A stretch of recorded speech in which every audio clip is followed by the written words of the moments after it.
Ya pemirsa, saya udah ganti baju nih, jadi agak-agak formal ya. Ya iyalah harus pakai baju yang istimewa karena saya ada di tempat yang istimewa. Mana lagi kalau bukan Buitenzorg alias Istana Bogor, satu dari 6 istana presiden yang ada di Republik Indonesia. Nah, yang jelas di dalam sana ada tempat-tempat yang sangat menarik, bersejarah, dan juga ada beberapa hal yang mungkin Anda harus tahu. Saya akan mengajak Anda ke dalam, jangan kemana-mana, makanya ikutin saya.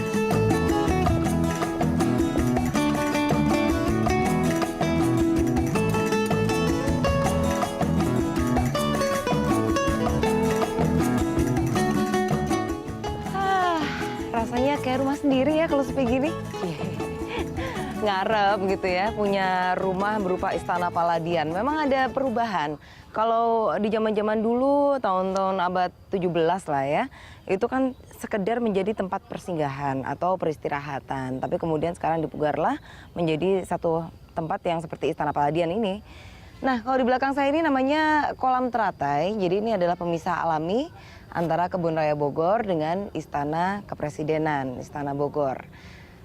Kan pemirsa tahu yang namanya Istana Bogor ini tadinya luas sekali, 28,8 hektar.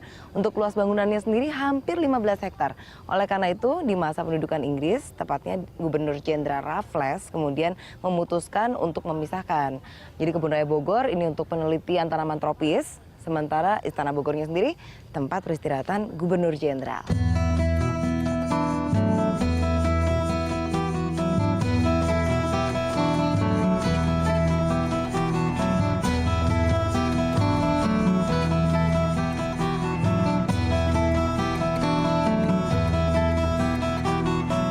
Wah, sekarang ini saya berkesempatan menginterview seorang inisiator belusukan nih, Pak Presiden sendiri. Selamat pagi, Pak. Selamat pagi.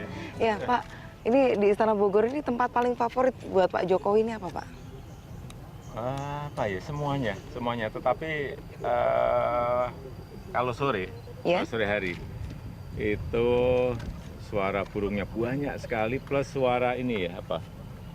Serangga namanya kalau di Jawa itu wangwung. Wangwung.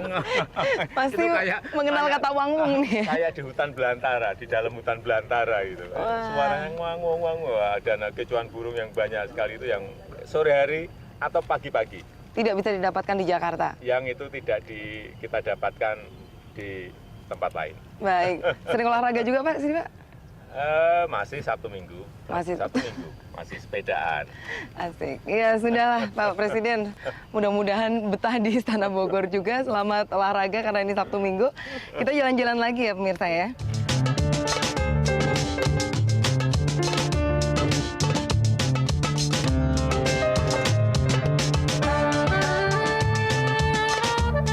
Iya pemirsa, Buitenzorg ini kan sebenarnya dibangun Agustus 1744. Nah kalau sekarang saya ini berada di bangunan utamanya atau gedung induk. Ini ternyata bangunan ini banyak filosofinya loh. Kayak misalnya seperti tiang bendera itu. Itu ternyata di zamannya Soekarno, kalau presiden sedang ada di Istana Bogor, maka ada bendera kuning di atas. Tapi kalau misalnya presiden kebetulan tidak ada di Istana Bogor, ya benderanya dicopot. Kalau sekarang sudah tidak ada bedanya. Tidak ada bendera yang bentuknya itu ada kapas dan juga ada bintangnya di tengah. Nah, kemudian kalau Anda lihat, ini tangganya ini kan menyerupai kipas. Ternyata ada filosofinya juga. Filosofinya adalah kita itu harus bisa fleksibel, menyesuaikan dengan kehidupan yang serba dinamis seperti kipas, begitu ya. Terus kalau pemirsa juga melihat di sekitarnya ini ada patung-patung yang mostly kebanyakan itu adalah patung-patung perempuan. Ini melambangkan kesuburan ternyata pemirsa. Wah luar biasa ya.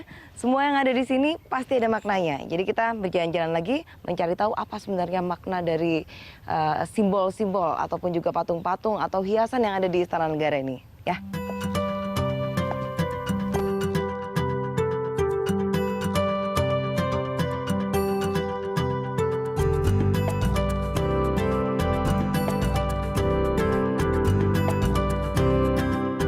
Istana Bogor atau Buitenzorg ini dibangun tahun 1744 oleh seorang gubernur jenderal Belanda yang menemukannya, yakni adalah Baron van Inhofe. Nah, sejak saat itulah kemudian banyak dihias-hias. Total ada sekitar 360 patung ya sampai pemerintahan Presiden Soekarno. Dan di sayap kanan, sayap kiri ini total memiliki 52 ruangan.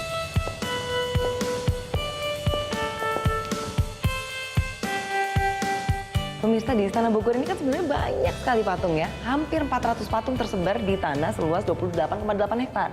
Salah satunya adalah patung Minta Hujan di depan saya ini. Makanya dia posisinya seperti ini, ya kan? Nah, ini adalah satu dari 3 patung yang diberikan oleh Presiden Joseph Broz Tito, yaitu Presiden Yugoslavia. Dan patung ini sendiri dibuat oleh seniman terkenal di Yugoslavia. Namanya adalah Marta Jeroskova.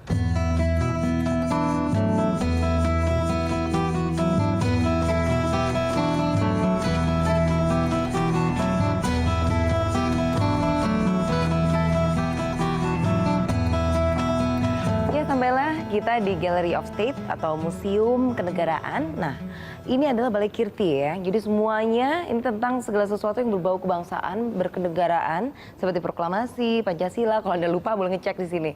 Nah, di belakang sana ada patung 6 presiden. Untuk Jokowi sendiri belum ada patungnya. Nah, kalau Anda ingin tahu seperti apa sih patung-patungnya, yuk kita ke dalam yuk.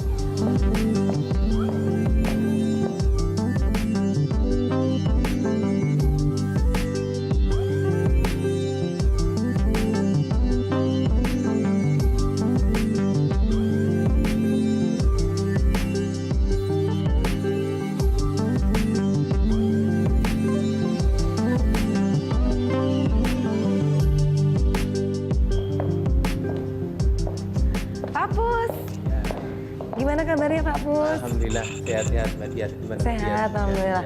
Iya, ini saya udah clearing Gallery of State ya. Dan memang kayaknya kalau untuk generasi muda, apalagi yang udah nggak dapat P4 nih, penting sekali untuk tahu dari Gallery of State ini banyak sekali yang bermanfaat. Nah, koleksi-koleksi paling eksklusif di Gallery of State ini apa aja sih Pak Pus? Ya, kalau koleksi seluruhnya eksklusif karena ini koleksi seluruh presiden yang pernah memimpin bangsa ini dari Presiden Soekarno sampai Pak SBY. Diresmikan di era SBY ya? Diresmikan era SBY, termasuk ini prakarsa beliau. Ya. Diresmikan tanggal 18 Oktober tahun 2014. Kemudian galeri ini tentunya didirikan oleh beliau dengan punya tujuan mengingat era sekarang sudah eranya lain. Maka tampilan-tampilan ini pun juga kalau Mbak Dias lihat sudah juga lain. Modern ya? Digital ya. Audio visualnya bagus. Betul. Dulu yang kesannya museum itu menakutkan, tua, berdebu. Dan lain sebagainya. Sekarang kan mungkin generasi muda yang datang sini sudah beda. Lebih bisa menikmati. Banyak Pak yang datang ke sini? Ya alhamdulillah mungkin sampai kita buka mulai dari 18 diresmikan 10 November itu kita buka sampai sekarang mungkin 10-12 ribu pengunjung sudah. 10 sampai 12 ribu. Ya, semuanya rata-rata pelajar ya? Pelajar dan umum juga lah. Banyak. Pelajar dan dari umum. luar negeri juga banyak yang hadir di sini. Alhamdulillah mereka sangat apresiasi karena tidak banyak museum kepresidenan di negara-negara di luar itu. Yang ada cuma di Amerika, beberapa ASEAN itu juga belum ada. Bahkan kemarin dari Singapura, dari Australia sangat terkesan sekali. Kok ada ya di Indonesia museum kayak gini? Iya, kayak gini. Ya udah. Yang penting ini saya pikir buat adik-adik kita, anak-anak kita bahwasanya bagaimana museum ini menjadi satu media inspirasi. Oh ternyata Pak Karno itu dulu juga rakyat biasa, Pak Harto itu rakyat biasa, Pak SBY itu orang kampung gitu loh ya. Kok bisa jadi presiden gitu loh. Nah itu yang mungkin kita harapkan nanti bisa jadi inspirasi untuk adik-adik kita bagaimana dia bisa bekerja keras, belajar dengan semangat supaya ke depan bisa berguna bagi nusa bangsa. Iya, baik deh Pak. Kalau gitu saya muter-muter lagi ya. Terima kasih Pak Pus. Ya, sama-sama Mbak Dias.